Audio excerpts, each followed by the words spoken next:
Parenthood is a time of so much change for you and your baby.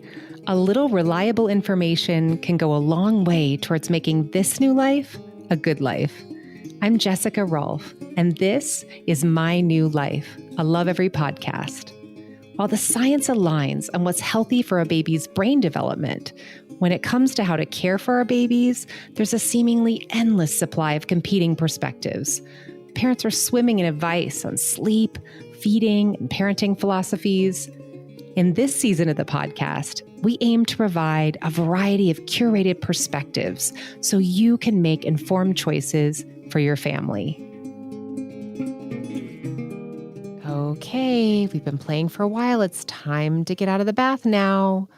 No, you can't have a bottle. We've already brushed your teeth. Sometimes I feel like I'm constantly having to nudge my kids to stay on schedule. And it's no surprise that my playful side gets lost in the mix. One of the things I admire most about today's guest is her ability to infuse playfulness into parenting's trickiest situations. Even the dreaded tantrum feels slightly less scary with her guidance. Dr. Becky Kennedy has earned the title of Millennial Parents Dr. Spock for her ability to dispense advice as a clinical psychologist, Instagram influencer, and now through her podcast, Good Inside. Let's not overlook perhaps her greatest credential. She's a mother of 3. Hello, Dr. Becky. The kindest intro ever. So hi, and thank you so much for having me. Dr. Becky, I love your podcast, Good Inside. On a recent episode, you helped 2 moms with a strong-willed daughter negotiate bath time. Yes. And I remember the moms sharing that their little girl wanted nothing to do with the bath. And, one of the moms was saying, this is a non-negotiable. What do we do when our kids go in the opposite direction when we call them to a bath or bed or, getting out the door? How do we handle these things?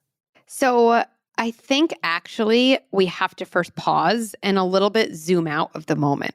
Because I think in the moment, we put so much pressure on ourselves. I've been in those moments too with my kids. And it feels like I have to get my kid in the bath. No one understands. It has to happen. But if we zoom out, right, most of the time in those moments, if our kid doesn't get in the bath or if our kid skips bath entirely, my guess is we're going to get through it. But we get kind of so bogged down in the I have to. We often need to replace pressure with playfulness. I feel like it's nice to almost hold those two things as opposites. And I know in my life, the more someone comes at me with intense pressure, it's really a form of control, the more I resist. And the more anxious someone is about needing to get something done, the more likely we are going to apply pressure, even though, again, that's going to lead to more backlash than anything helpful. So what do we do in that moment? First, zoom out. Just tell yourself, I'm safe. There's no emergency right now. I'm going to figure this out, right? I think let's give ourselves that capability and remind ourselves there probably is more flexibility in this moment than our body feels because it feels so intense and so rushed. Second, I've been thinking about this a lot with my own kids. Replace pressure with playfulness. Replace pressure with playfulness. Okay, so what would pressure be like? Come on, it's bath time. We have to go to the bath. Come on, put your shoes on right now. Get those socks on. We need to go. All forms of pressure. That was me last night. Yeah, that was me this morning too. My 2 kids in the bath last night. Exactly. And in order to give out playfulness, we have to give ourselves some version of that. So, I don't know, put a smile on your face. Think of something funny, right? Remind yourself, parenthood is crazy and we're going to figure this out. And then try to share something a little lighter with your kids. I find sometimes when my kids aren't listening to me and I have some urgency, even saying to them, you really don't want to do the thing I'm asking you to do, right? Or, is this so annoying being a kid? Does it feel like being a kid is just having an adult tell you what to do kind of all the time? Is that so annoying? I remember being 7 and it was so annoying for me. I remember being 3 and that was the worst part of being 3. And I'm connecting in a playful way.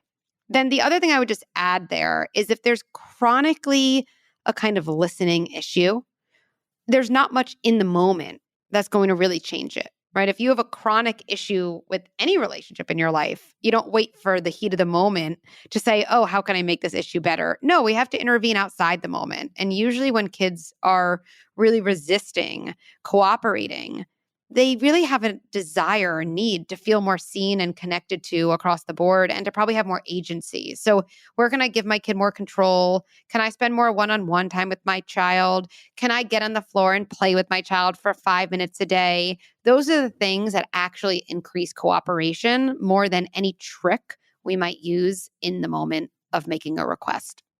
Okay, back to the trick though. You had a Yeah. great trick, and Oh, I want to relive that trick. It involved walking backwards. Can you tell me yes. that story? So I think this goes back to playfulness, right? Kids feel safe with play. That's where they explore, that's where they learn. And whenever we laugh with someone, it's a sign that we feel connected to them. And so let's really use that. Let's say it's taking a bath or it's putting on your socks. I'll often say something like this. Okay, I don't know about you, but I'm going to walk backward on my way to the bathroom, or I'm going to walk backward on the way to our shoe and sock area. And I really hope I don't knock into a wall. I really hope I don't trip on myself. I really hope I don't. And then I will do what I said I hope wouldn't happen. So, what's going on here? Kids find this funny. Frankly, it is kind of funny. There's some physical humor and satire. Kids love kind of watching parents be a little out of control because, in their eyes, we're so perfect at so many things. So, for me to say, I hope I don't trip and fall, and then to trip and fall, it really humanizes parents and it makes kids feel really safe. And then the next thing we know, a kid is laughing. When there's laughter, there's an opening for connection. And with connection, there's an opening for cooperation. And probably before you know it, your kid is also walking backward, or your kid is laughing with you as you kind of fall down and crawl to the bath area. And you're not even talking about going to the bath, you're just connecting on the way to the bath. Okay, that is such great advice. So let's say that none of these playful antics or, Yes. even trying to do the clear boundaries from the beginning did the job. So now our child might be in full meltdown mode or really resisting. What's the best way to handle a tantruming toddler? I think there's two different versions, and I would say it's important to have kind of skills for each. So there's the tantrum where there's danger, meaning there's hitting, there's kicking, my child's about to throw a baseball across, my kitchen, something where I have to actually stop a behavior from continuing because not only is it dangerous, but my child is going to get further dysregulated if they do this behavior because they're going to essentially feel like, why is there nobody in my life stopping me? Where's the person in charge? And that's really scary to a kid. So there's that version of a tantrum. So we're trying to get a bath. My child resists. There's a meltdown. And now my child starts to hit me or kick me. A different version is my child melts down on the floor, kind of crying and definitely emotionally dysregulated, but there's no behavior I have to put a boundary on. So I can walk through both. So, first things first, parents have to learn and practice these words in front of a mirror. I won't let you. Okay, if I could tell parents, kind of top phrases for their parenting vocabulary, that would definitely be there. Too often we tell a kid, please stop, or we don't, or I don't like it when I don't like it when you hit. Please stop hitting. We don't hit in this family. Those are actually very dysregulating phrases for a kid to hear because a kid is doing something because they're out of control. And then they're being asked to stop a behavior that's a sign of their being out of control, which leads them to feel more out of control because it feels like there's nobody who's a leader to help them. I won't let you does the opposite. I won't let you hit. And yes, that might mean grabbing your kid's wrist as they try to connect. I'm doing that not to be aggressive or hurtful. I'm doing that actually as an act of love to my kid because in doing that, I'm saying, I know you're doing the best you can with what's available. I know you're out of control right now. You don't have the skills you need. I will be the boundary for you that you can't be for yourself. So you watch how your feelings won't get you into a more and more dangerous place. That is so important. If we put up that boundary, then usually we get to the second type of tantrum where there's no longer the physical danger. There's this kind of emotional outpouring. What would we do then? I think we have two jobs in that moment. Keep our kids safe and keep our body calm. Keep our kids safe, right? Make sure there's no more hitting or throwing. Okay, my kid's just crying. I say my kid's safe. Keep my body calm. those are really our only jobs. Our job is not to stop the tantrum. Tantrums have a life of their own. They stop when they are meant to stop. And being present for your child when you're regulated and they're dysregulated is the biggest gift of all, because in that moment, they literally absorb the fact that you can stay regulated during this difficult moment they're having. That forms the baseline to be able to build their own regulation skills. I love that.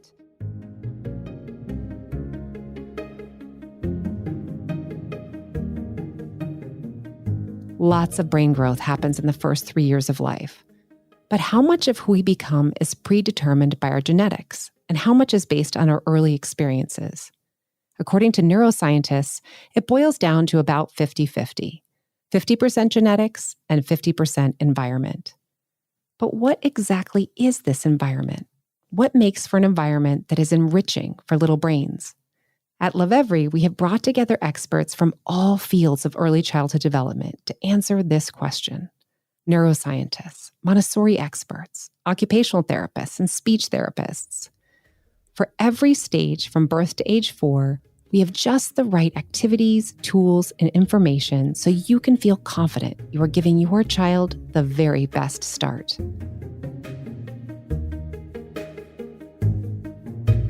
So, do you have any tips for how to keep yourself calm? I mean, having this did you have to ask mindset, me that? That's the hard stuff. No, I do. I mean, having this mindset is so powerful. So we can use our logical brains to, make that commitment that we're going to really work to remain calm. Anything that you do when you're in those moments?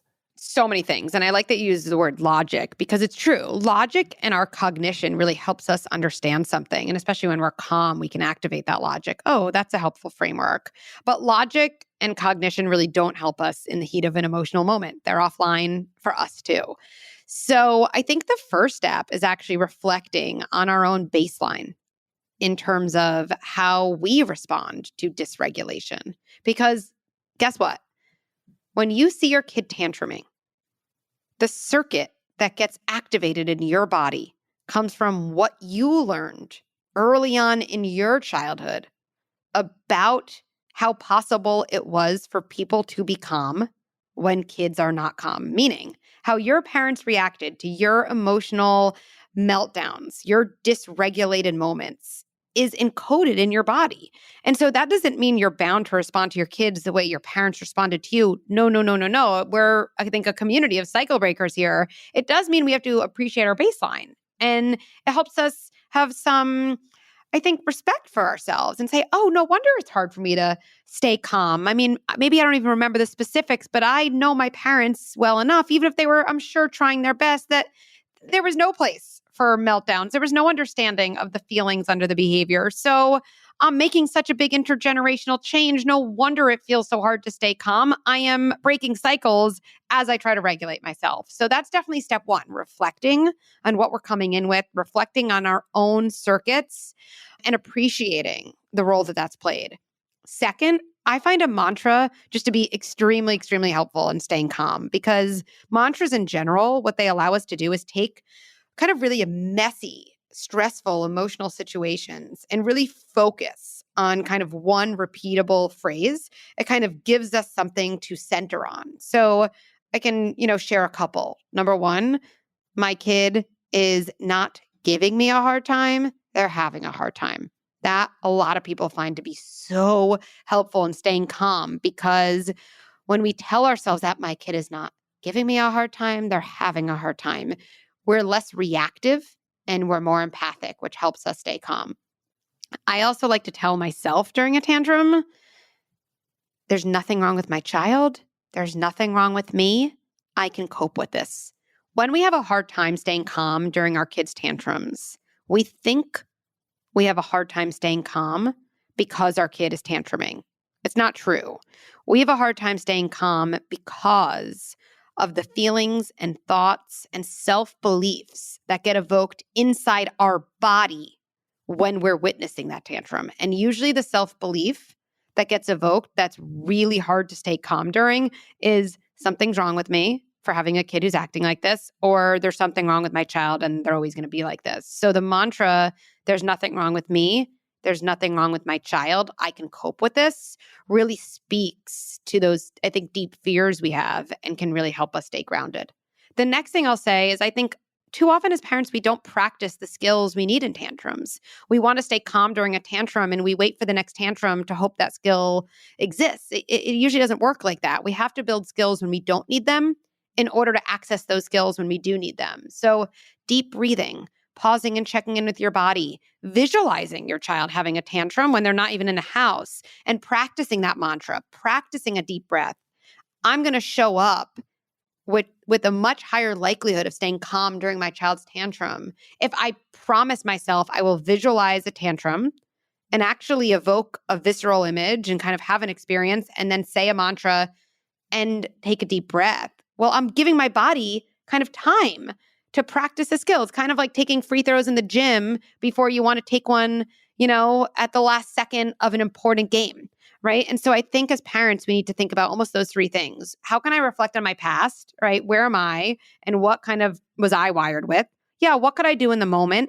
But then also, what can I do proactively to build the skills I want to access in the toughest moments with my kids? I am taking that advice home. That is such good advice. You've also said that feelings don't scare kids, but being alone with their feelings scares kids. Can you elaborate on this? Yeah. So let's think about a situation where a parent might feel compelled to give a timeout. My, I don't know, my 2.5-year-old just hit me or hit his baby brother, right? Something like that. First things first, dysregulated behavior comes from dysregulated feelings. And the reason kids over time have less dysregulated behavior is because they've learned skills to manage the dysregulated feelings, right? That's how change happens. So I think that's the first thing to establish because the urge to give a timeout often misses that important kind of arc, right? My kid didn't hit because they're a bad kid or because they were in a regulated place and thought, should I hit someone? Yes, I think that's a good decision. Like that's definitely not what happened. My kid was doing the best they could and their feelings overwhelmed them and it kind of flew out of their body. That's the first thing. So then the idea of a timeout is I send my kid alone to their room. My child was overwhelmed with feelings, maybe jealousy, maybe frustration. Maybe I had said no to my child for having a snack before dinner. And that felt so bad and brought up all the frustrated feelings. And they started flailing and hitting me. Now my child's alone in their room. My child not only doesn't have the opportunity to build skills or kind of have a co-regulation moment with me, which is how kids actually form the foundation to build emotion regulation skills. Now, these unmanageable feelings that manifested as unmanageable behavior, my child has as a completely alone experience, separated from anyone kind of loving and trusted, right? So they're totally alone. Not only will those feelings feel worse to that child, the dysregulation only gets more intense because now the feeling, let's say it was of jealousy toward a brother and that's why I hit, or it was the feeling of wanting and not having when my mom said no to a snack. That feeling is now more intense because I'm alone with it. It's just important for parents to kind of take a deep breath, check in on two levels. Does that feel right? Like, does that feel right to me to do that? Is that the way I would want to be treated? If I yelled at my husband and then he said, we don't talk to people that way, go to your room and you can come out in 2 minutes. Like, what would that be like for me? And would that teach me anything besides teaching me that, I don't know, he's not someone who I feel very close to or sees the kind of good inside me when I struggle?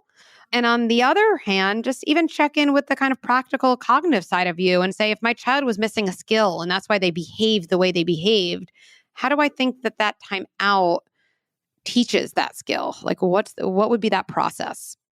That makes so much sense. So we started with the tools around being playful. Another Mm. tool that I'm hearing you use is role play. What are other tools that we haven't mentioned? So we've got playfulness, role play, anything else in your toolbox that you use frequently? Yeah, I think for young kids, I love stuffed animal play or pretend play, right? And actually, we can teach so many emotion regulation skills through play. And I'll model exactly how. But first, I just want to explain why. Well, teaching a skill directly to a young kid, it's very emotionally intense, right? Kids can feel less than, right? Imagine, I don't know, for you, your boss sitting you down and basically saying, you're not doing this thing well, let me teach you. It's easy to shut down. Play is a world that's kind of close enough to a kid's world, but also just far enough away that kids feel safe enough to explore in new ways. And that's how we learn, by exploring. So let's say your kid loves trucks and your kid has a lot of meltdowns when they want something and you say no. So playing with trucks with my child, and I might kind of start a narrative in play like this. Ooh, dump truck really, really wants ice cream before dinner. Dump truck really doesn't want to put on her seatbelt. Doesn't want to. Oh, and then I'd have another truck, right? Maybe it's mommy dump truck, or it's, mommy bulldozer, whatever it is, or daddy, and say, you have to put it on. I know you don't want to, but you have to put the seatbelt on to be safe. And then I would seriously, as the little dump truck, start crying, no. And then I might kind of pause and just have my child be witnessing this and maybe whisper to my 2-year-old, what could dump truck do? He's so upset. And even if we don't, quote, teach a skill, even though I think we could model how dump truck could take a deep breath, or maybe dump truck's mom in the play, again, kind of sings a silly song to make the seatbelt moment more fun. Even if I don't do that, just the fact that I put this into play normalizes the experience for my child and actually gives them another opportunity to kind of process it and work through it. Same thing with hitting, right? Oh, dump truck really, really wants, the blocks that backhoe is playing with. Oh, really wants them, and energy in his hands to hit. Oh, what else could dump truck do?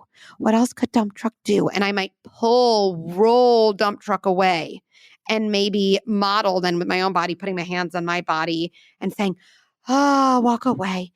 Walk away. Something simple. Now, I'm not in that moment going to turn to my child. You cannot ruin the moment and say, see what I just did? Why don't you try that tomorrow? No, just trust that play teaches kids through experience.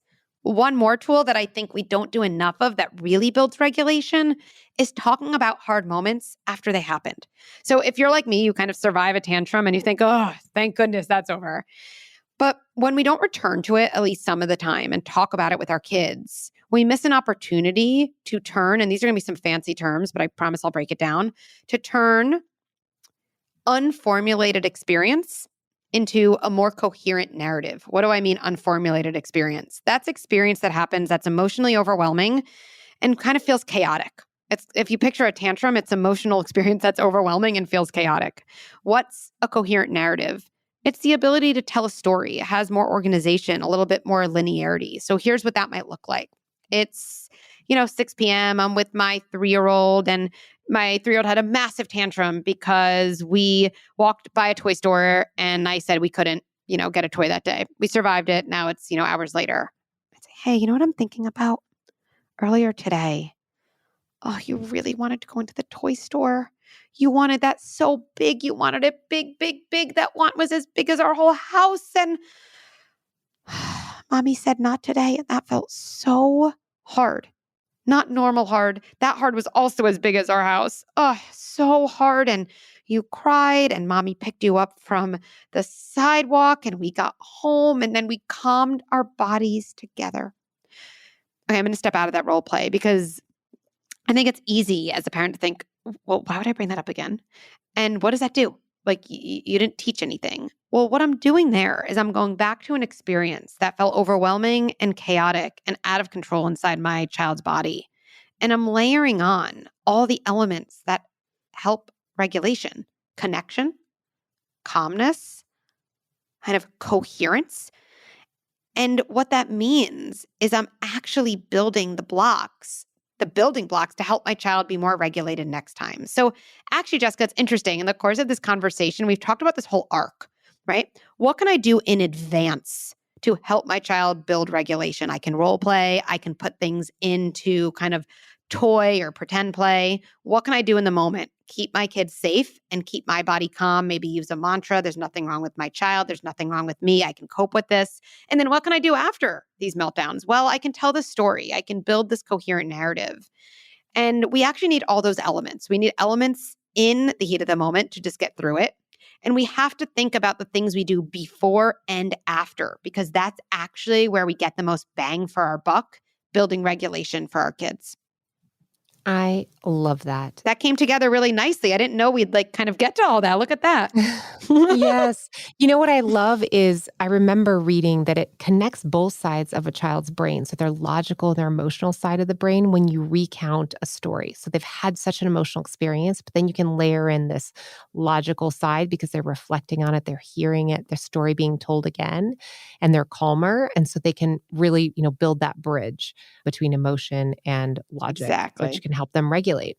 So this has been so fantastic. I love how you brought in play throughout this. Thank you for helping us to remember our playful side as parents. So thank you, Dr. Kennedy. You've been fantastic. Thank you so much for having me, Jessica. More of Dr. Becky's parenting advice and strategies can be found on Instagram at Dr. Becky at Good Inside and her website, goodinside.com. Find more resources on how to handle tantrums in past episodes of My New Life, including peaceful parenting, dealing with tantrums, an interview with Dr. Laura Markham. You've been listening to My New Life. If you think this episode might be helpful to a fellow parent, please share. And if you'd like to learn more about the topics discussed in today's show, head over to lovevery.com. That's LOVEVERY.com. I'm Jessica Rolfe. Thanks for listening.